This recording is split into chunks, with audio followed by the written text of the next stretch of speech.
Welcome to a financial study which I did. I was looking at 4 representative asset classes: stocks, bonds, gold and real estate, in order to plan a fictional portfolio. I was going to use data analytics to look at real data 1970 to 2019, in particular the Sharpe ratio, which is the returns to risk ratio.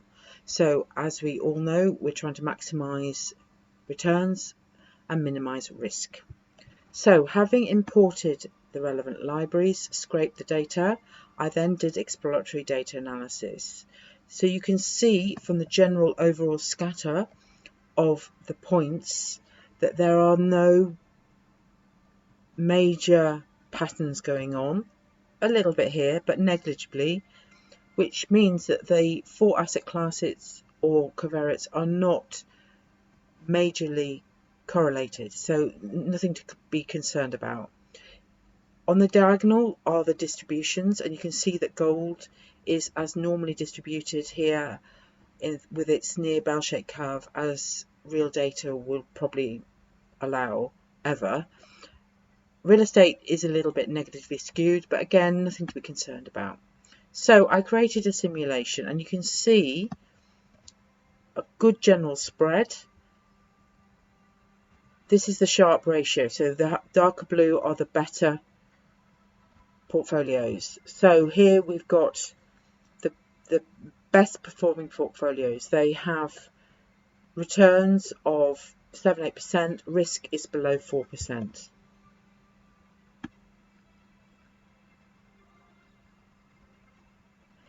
And looking at the 4 asset classes within this portfolio, you can see that stocks are 29% weighted, whereas gold has a weight of 20%. So pretty well balanced between the 4. So my portfolio would have been central to this scatter, which is encouraging.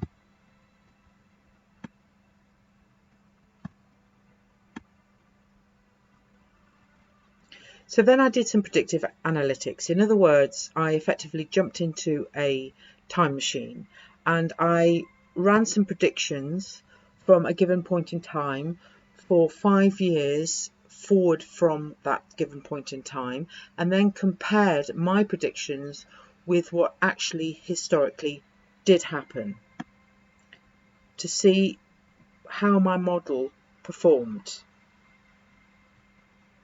To recap, these are the simulated portfolios. This was my original portfolio.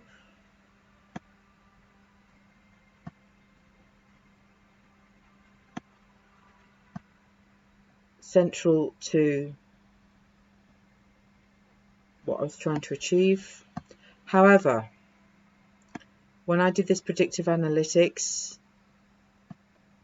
I built in a constraint, which was that return should be above 7%, risk should be below 4%, which was, they were benchmarks which I'd gleaned from the original run through of the analysis.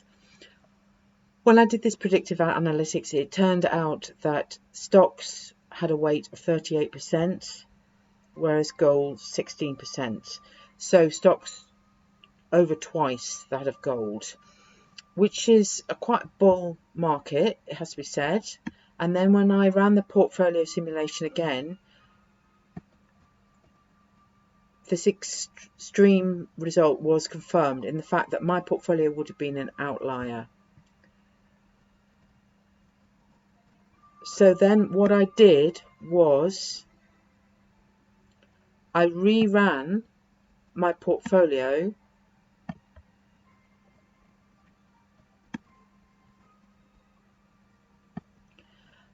on a different 5 years and compared with it.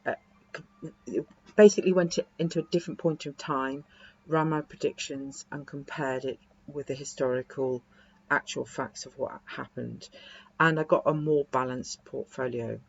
So not so bullish, which makes me think that maybe when the returns of the stocks were at 38%, it was perhaps the dot-com bubble or some equivalent. So the take-home message of all of this is, when investigated predictions or to see how good a model performs, it's a good idea to run it on different 5-year periods and maybe average the results rather than look at one particular 5-year period, because that was obviously a very good indication how extreme results can be.